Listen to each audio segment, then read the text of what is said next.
by the Senate overnight after months of limbo on Capitol Hill. The funding also includes a provision that could potentially lead to a nationwide ban on TikTok here in the U.S. As we're watching Mr. Biden walking to the podium here, let's go ahead and listen in.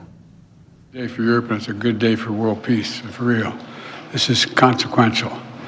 I just signed into law the national security package that was passed by the House of Representatives this weekend and by the Senate yesterday. It's going to make America safer, it's going to make the world safer, and it continues America's leadership in the world, and everyone knows it. It gives vital support to America's partners, and so they can defend themselves against threats to their sovereignty and to the lives and freedom of their citizens. And it's an investment in our own security. Because when our allies are stronger, and I want to make this point again and again, when our allies are stronger, we are stronger. I'm grateful to all those in Congress, Democrats, Republicans, Independents, who voted for this bill. It's a path to my desk. It was a difficult path. It should have been easier, and it should have gotten there sooner. But in the end, we did what America always does. We rose to the moment. We came together, and we got it done. Now we need to move fast, and we are. Over 2 years, Russia has been responsible for a brutal campaign against Ukraine. They've killed tens of thousands of Ukrainians, bombed hospitals, deliberately picked them out, bombed hospitals, kindergartens, grain silos, tried to plunge Ukraine into a cold and dark winter by striking their power grid. Ukrainians have fought back, defending their country and their families with extraordinary courage. Many of you have been there with me many times. It's amazing what they do. I mean, it's amazing against such a larger military. Ukraine has regained over half the territory Russia took from them in this invasion. And they won important victories against Russia's Navy. But make no mistake about it, they're a fighting force with the will and the skill to win. The will and the skill to win. For months, while MAGA Republicans are blocking aid, Ukraine has been running out of artillery shells and ammunition. Meanwhile, Putin's friends keeping them well supplied. Iran sent him drones. North Korea has sent him ballistic missiles and artillery shells. China is providing components and know-how to boost Russia's defense production. With all this support, Russia has ramped up its airstrikes against Ukrainian cities and critical infrastructure, rained down munitions on you brave Ukrainians defending their homeland. And now America's going to send Ukraine the supplies they need to keep them in the fight. This weekend, there were reports, and I find this amazing, there were reports of cheers breaking out of the trenches in eastern Ukraine. Probably came from one of your folks, a reporter or someone, I'm not sure where it came from. But that they're cheering as they watch the House vote in support for Ukraine. It's not like they don't understand what we've done. Not like they don't understand how critical this is for them. I'm making sure the shipments start right away. In the next few hours, literally the few hours, we're going to begin sending in equipment to Ukraine for air defense munitions, for artillery, for rocket systems, and armored vehicles. You know, this package is literally an investment, not only in Ukraine's security, but in Europe's security, in our own security. We're sending Ukraine equipment from our own stockpiles. Then we'll replenish those stockpiles with new products made by American companies here in America. Patriot missiles made in Arizona, Javelins made in Alabama, artillery shells made in Ohio, Pennsylvania, and Texas. In other words, we're helping Ukraine while at the same time investing in our own industrial base, strengthening our own national security, and supporting jobs in nearly 40 states all across America. You know, the United States is not acting alone, to state the obvious. Our allies in Europe and around the world, who for constantly been asking me, are we going to step up? We're not going to walk away, are we? How many, and some of you have been to these international meetings with me, they're very concerned. Had we failed to step up, Lord only knows what would happen to the cohesion in NATO. They're also sending significant help to Ukraine. We're all standing together against this brutal dictator. As I've argued for months, this is directly in the United States' national security interest. If Putin triumphs in Ukraine, the next move of Russian forces could very well be a direct attack on a NATO ally. And you all know full well that invoking Article 5 of the North Atlantic Treaty would be the first thing that comes to mind, which declares an attack on one as an attack on all. If Putin attacks a NATO ally like he's attacking Ukraine today, we'd have no choice but to come to their aid, just like our NATO allies came to our aid after the September 11th attacks here. That's why we're supporting and surging support now to Ukraine, to stop Putin from drawing the United States into a war in Europe and in the future. You know, it seems to me we should take a little bit of a step back and realize what a critical moment this was for the United States and for NATO. This is a historical moment. In the last 2 years, we've helped unify, strengthen, and expand NATO. Imagine if instead we had failed to step up now and support Ukraine. All those gains would have begun to unravel. The cohesion of NATO would have been weakened, and our national security would have been undermined without any question. You know, Putin started this war believing he could easily break the will of the people of Ukraine. When that failed, he changed his strategy a little bit, thinking we could break the will of NATO, break the will of the United States, break our will. Well, he's failed again. America stands with our friends. We stand up against dictators. We bow to no one, certainly not Vladimir Putin. Look, this bill also includes vital support for Israel. Just 10 days ago, we saw Iran launch over 100 missiles and drones at Israel. And because of them and other allies across the world, including from the region, no serious damage occurred. An unprecedented attack that followed years of Iran supporting Hezbollah, Hamas, and proxies of their own attack on Israel. They fund these guys. My commitment to Israel, I want to make clear again, is ironclad. The security of Israel is critical. It will always make sure that Israel has what it needs to defend itself against Iran and terrorists it supports.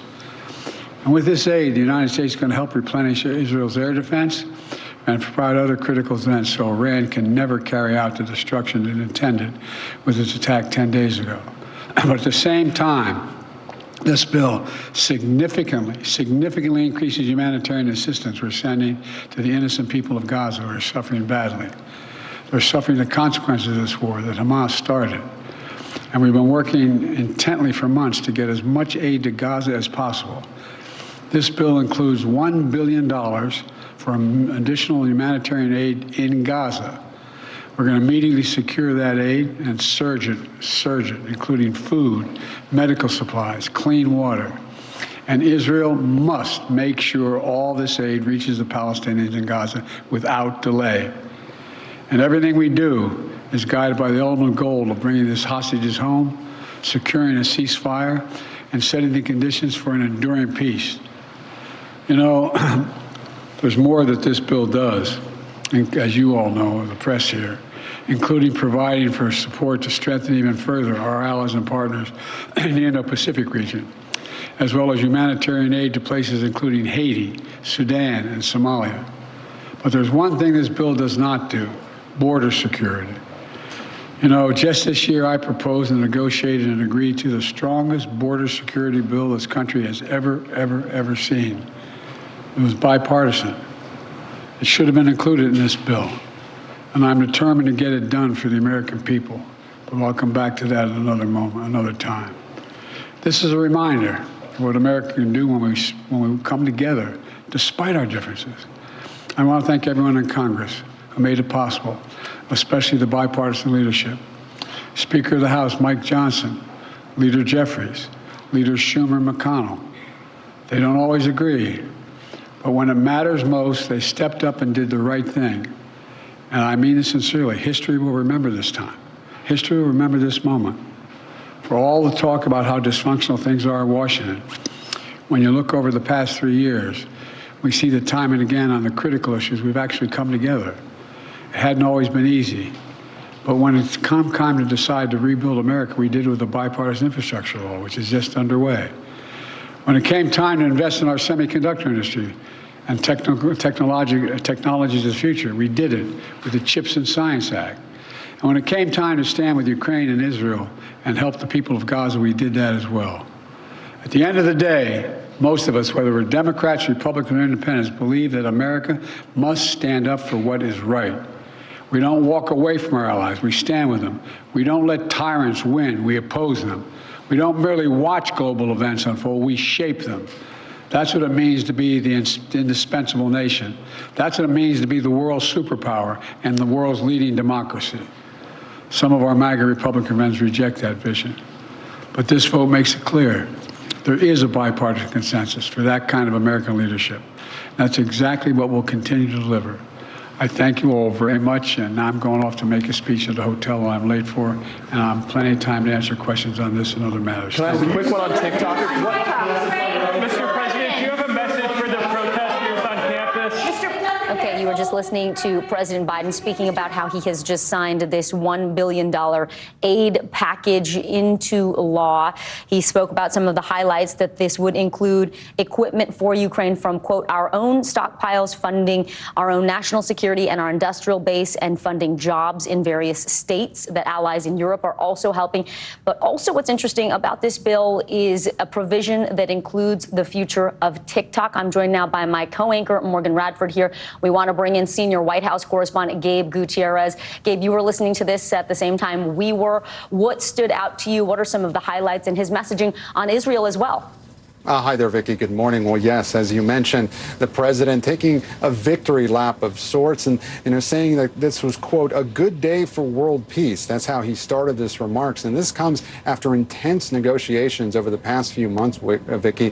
And, we're learning a little bit more about those behind the scenes negotiations where the Biden administration was deeply involved with congressional leaders trying to get this over the finish line. Now, it was back in October, Vicki, that the president delivered that time address here at the White House, really making the case for a national security package. Well, it took several months, but finally, this is the result. And we're learning that he really reached out to Speaker Mike Johnson over the last few weeks and even directed his team not to antagonize Speaker Johnson. And one point that I did notice, Vicki, the president also brought up the issue of this package not including border security. Of course, you'll recall that in the first supplemental aid request that the Biden administration put forward, there was a request for border security. There was even a bipartisan border security bill that made it past the Senate, but the House was dead set against it, and former President Trump tanked it, essentially, by urging Republicans to vote against it. I found it interesting that President Biden really didn't go after Republicans much. He really, in these remarks, thanked Speaker Johnson for getting what he was able to over the finish line. And of course, he made the case once again to the American people of just how important this equipment, this humanitarian aid, and these munitions are to Ukraine, but also to Israel. One thing that did not come up in these remarks, Vicki, you alluded to it, the provision that would require the sale of TikTok within the next 9 months to a year. The president did not mention that. We heard some of the questions that were asked to him from reporters. That question's certain to come up. But as you just heard, the president walked away without answering any more questions. He's now heading to a union event here in Washington where he's expected to pick up an endorsement, Vicki. Gabe Morgan here. It was interesting how you mentioned and noted that President Biden didn't come after Republicans, that he actually thanked House Speaker Mike Johnson. It was also interesting hearing him really strike this tone of defiance, where he reminded the country we are the indispensable nation. We are the ones who set policy and determine and don't react. But it's also interesting how long it took us to get here, because the White House first sent a request for the security package all the way back in October. So what are congressional leaders who he had to work with ultimately saying this morning? What impact has this delay essentially had on Ukraine? Well, look, it's been frustrating for the Biden administration, which has said over and over again that Republicans needed to come together and be able to pass this national security package. But as I laid out, this kept going for several months. It was only in the last several weeks that Speaker Mike Johnson changed his mind, essentially, and brought this vote to a floor. Now we're hearing from sources on Capitol Hill that, the speaker was privy to classified briefings that and other lawmakers who really really stressed the need for this. And also, you remember, Morgan, the urgency of this has really been ramped up in the last several weeks. We've been hearing those reports from the front line in Ukraine that has essentially been saying that Ukraine is losing this war and will lose this war if this aid does not go through Congress. So yes, after several months of these intense negotiations, taking the border security, the controversial border security portion out of it, Speaker Mike Johnson was able to get it over the finish line. All right, really important reporting there. Gabe Gutierrez joining us from his post there at the White House. Gabe, thank you. And to our viewers, remember, stay with us for continuing coverage on this story as well as much more throughout the day and on NBC News Daily. Your news continues right after this.